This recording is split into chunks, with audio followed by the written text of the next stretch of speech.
à insectes ont deux grandes fonctions. C'est soit une fonction nichoir, soit une fonction abri pour l'hiver.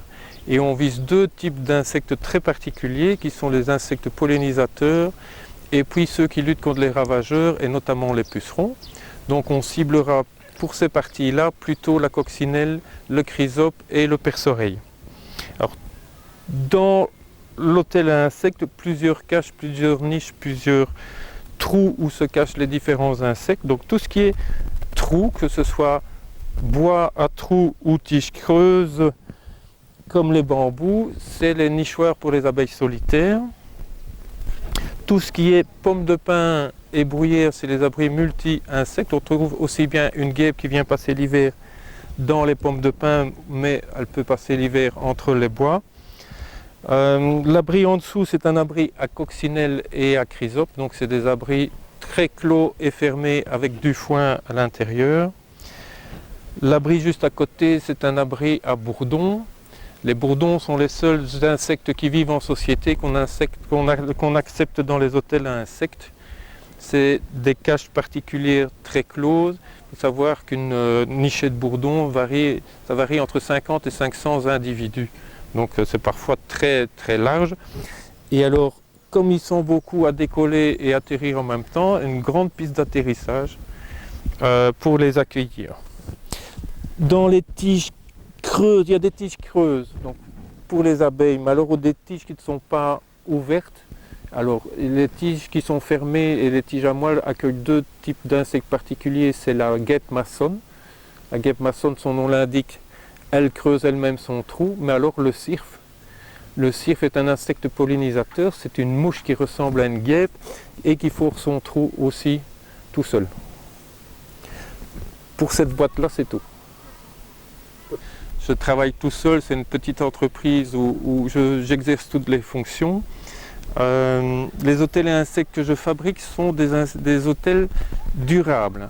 Donc j'insiste sur le fait que les boîtes sont construites en mélèze, ce qui permet de garder son hôtel à insectes une vingtaine d'années à l'aise. Tous les produits sont d'ici ou de la province de Liège, donc même les bambous sont de la production locale, tout est production locale.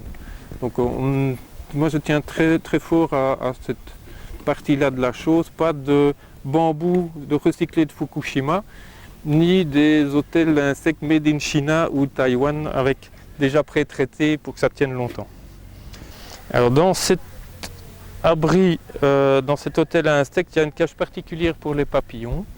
La cage à papillons est spécifique, elle est travaillée à la main pour pas que les ailes de papillon se déchirent quand ils passent dans les trous, mais il y a surtout ce qu'on appelle des pistes de décollage. Le papillon au printemps se réveille, il est encore transi par le froid, il a besoin de se réchauffer au soleil pour récupérer de l'énergie assez que pour pouvoir décoller au printemps.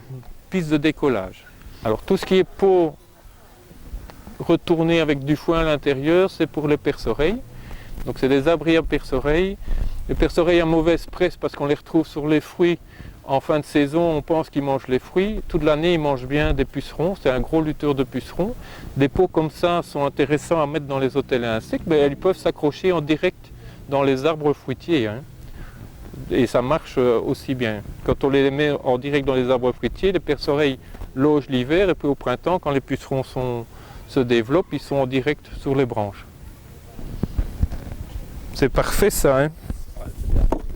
Il me semble. Les prix sont en fonction de la taille de l'hôtel à insectes. Je travaille au mètre carré. Donc je travaille à raison de 500 € le mètre carré pour un hôtel à insectes rempli.